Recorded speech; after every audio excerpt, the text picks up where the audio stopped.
آندھی کے وقت حضور صلی اللہ علیہ وآلہ وسلم کا طریقہ۔ حضرت عائشہ رضی اللہ تعالیٰ عنہا فرماتی ہیں کہ جب ابر آندھی وغیرہ ہوتی تھی تو حضور اقدس صلی اللہ علیہ وآلہ وسلم کے چہرہ انور پر اس کا اثر ظاہر ہوتا تھا اور چہرہ کا رنگ فک ہو جاتا تھا، اور خوف کی وجہ سے کبھی اندر تشریف لے جاتے، کبھی باہر تشریف لاتے اور یہ دعا پڑھتے رہتے: یا اللہ، اس ہوا کی بھلائی چاہتا ہوں، اور جو اس ہوا میں ہو بارش وغیرہ اس کی بھلائی چاہتا ہوں، اور جس غرض کے لیے یہ بھیجی گئی اس کی بھلائی چاہتا ہوں۔ یا اللہ، میں اس ہوا کی برائی سے پناہ مانگتا ہوں، اور جو چیز اس میں ہے اور جس غرض سے یہ بھیجی گئی اس کی برائی سے پناہ مانگتا ہوں۔ اور جب بارش شروع ہو جاتی تو چہرہ پر انبساط شروع ہوتا۔ میں نے عرض کیا: یا رسول اللہ صلی اللہ علیہ وآلہ وسلم، سب لوگ جب ابر دیکھتے ہیں تو خوش ہوتے ہیں کہ بارش کے آثار معلوم ہوئے، مگر آپ صلی اللہ علیہ وآلہ وسلم پر ایک گرانی محسوس ہوتی ہے۔ حضور صلی اللہ علیہ وآلہ وسلم نے ارشاد فرمایا: عائشہ، مجھے اس کا کیا اطمینان ہے کہ اس میں عذاب نہ ہو۔ قوم عاد کو ہوا کے ساتھ ہی عذاب دیا گیا، اور وہ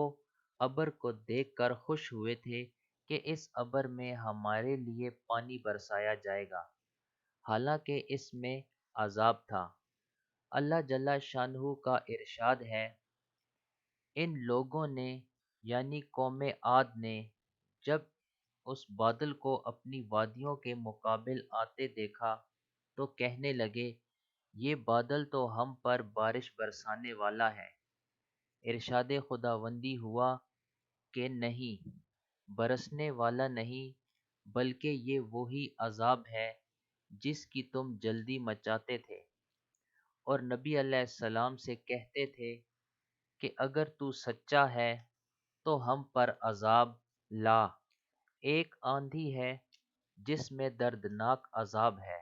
جو ہر چیز کو اپنے رب کے حکم سے ہلاک کر دے گی۔ چنانچہ وہ لوگ اس آندھی کی وجہ سے ایسے تباہ ہو گئے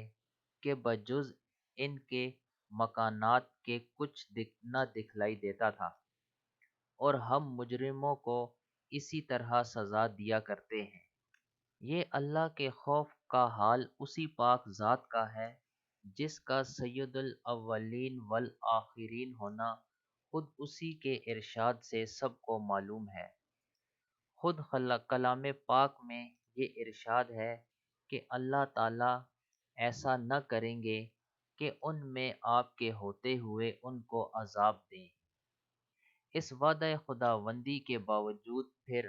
حضور اقدس صلی اللہ علیہ وآلہ وسلم کے خوف الہی کا یہ حال تھا کہ ابر اور آندھی کو دیکھ کر پہلی قوموں کے عذاب یاد آ جاتے تھے۔ اسی کے ساتھ ایک نگاہ اپنے حال پر بھی کرنا ہے کہ ہم لوگ ہر وقت گناہوں میں مبتلا رہتے ہیں،